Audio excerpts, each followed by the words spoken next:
One of the objects in Tate Britain's retrospective of the work of Rachel Whiteread is a cast-in clear resin of a doll's house. It is called Ghost Goes To and is an austerely beautiful thing, stately and translucent, as though made from Fox's glacier mints. It is also a nod towards the ghost that haunts the whole exhibition, a cast of 193 Grove Road in the East End of London, the last house of a Victorian terrace that in 1993 was being demolished to make way for an urban park. Whiteread filled the empty building with concrete and then removed the walls, floors and roof to reveal a version of the house in negative. What had been air was now solid, and what had been a piece of unexceptional Victorianism was now a piece of innovative modernism, a Cockney dolmen. House lasted for only 80 days before it, too, was demolished, and during that time it divided opinion. Sidney Gale, the last inhabitant of the original building, was quoted and misquoted as saying, "If that is art, then I'm Leonardo da Vinci," and numerous others took aim at it. Its supporters, however, saw the work as a poignant memorializing of everyday lives and a now lost working-class culture. When someone spray-painted what for on it, they were answered with a graffitied "Why not?" Despite a motion in the Commons, House came down. Much of Whiteread's subsequent career, and almost all of her work at Tate Britain, plays on the themes contained in House. If nature abhors a vacuum, her self-appointed task has been to fill it by making casts of little-regarded items, from toilet rolls to shelves of books, turning them into sculptural objects that reveal something of the poetry of the quotidian. Indeed, the numerous pieces in the exhibition can be viewed as individual components of one huge work, which might be titled The Stuff of Life.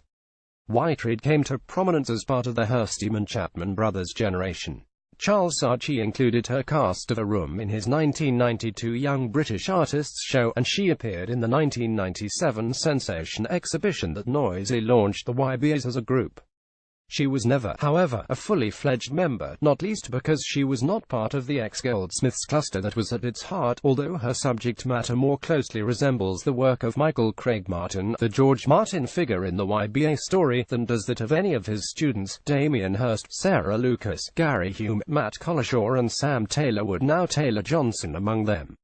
The 20 years since Sensation have not been kind to the reputations of most of the now middle-aged YBAs since his cow and shark vitrines. Hirst has become a gallerist and purveyor of gimcrack grandiosity. Tracy Emin remains stuck in her rut of mawkish solipsism. Taylor Johnson is better known as the director of the film of 50 Shades of Grey, which won her a nomination for the Golden Raspberry Award for Worst Director, than for her photography. Jake and Dino's Chapman, who once promised much, seem to have lost their identity and edge, and so on.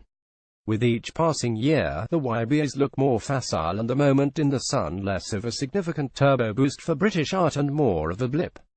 Even their occasional provocations, such as when Jake Chapman declared that taking children to art galleries is a total waste of time because children are not human yet, now raise a wry smile rather than the tabloid indignation of old.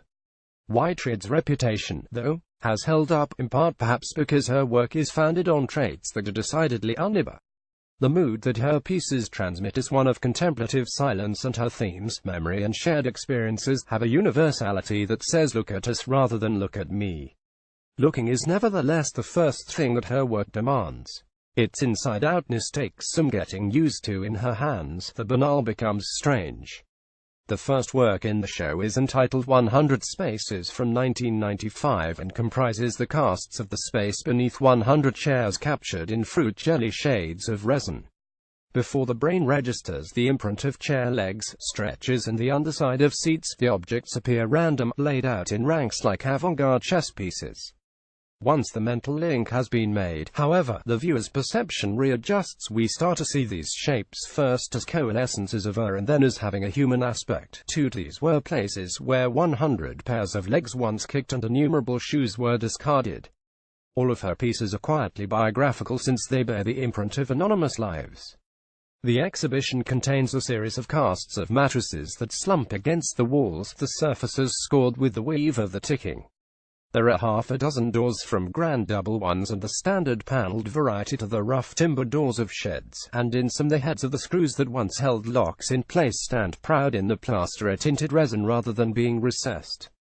The smoothly sculptural shape of baths is revealed in reverse. These works do more than simply show the essential character of objects. Rather, they all prompt the same question: who slept on these mattresses, who walked through these doors, who soaked in this bath? This link to other lives is even more tangible when some pieces retain marks of the original objects, a smear of soot from the back of a fireplace, or a dab of rust that has transferred from the underside of an enamel bath to be preserved in the plaster. Such unintentional traces subtly indicate the transition from subject to object. Other items become something different in the process of casting, a transition from sculptural form to sculpture. For example, in the 1990s, Whiteread made a group of pieces called Torso by filling hot water bottles with wax, rubber, dental plaster, and then cutting away the rubber casing. The resulting shapes, in colors from dusty pink to silver, have a vaguely humanoid appearance, and Whiteread has likened them, accurately and disquietingly, to headless, limbless babies. The two biggest works are Untitled Room 101 and Untitled Stairs. Whiteread has the annoying quirk of claiming something is untitled and then giving it a title.